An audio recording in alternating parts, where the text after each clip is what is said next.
Hello મિત્રો ને બધાને જય માતાજી। મારા મિની વ્લોગમાં તમારું સ્વાગત છે। આપણે ઉઠી ગયા ને ઉઠીને જોયું તો સુરત દાદા નીકળી ગયા।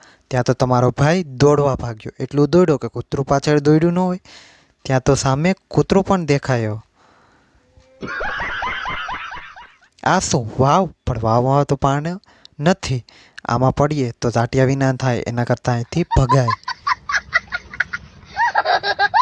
બાજુના ખેતરમાં જોયું તો મૂલીએ અડધી તુવેર વાઢી લીધી હતી। આપણે ગયા હોત તો આપણે પણ વાપરનું થાત, પણ આપણે પહોંચી ગયા છે આપણા ખેતરમાં તુવેર વાઢાને તુવેર વાઢી લીધી। આપણે આમાંથી વાપરનું કાઢશું। शाबाश बेटा, बहुत बढ़िया। ઘરે પહોંચ્યા ત્યાં તો વાદળમાં તડકાને બદલે વરસાદના વાદળા। તો ફોલો કરવાનું ભૂલશો નહીં भाई मजा आया।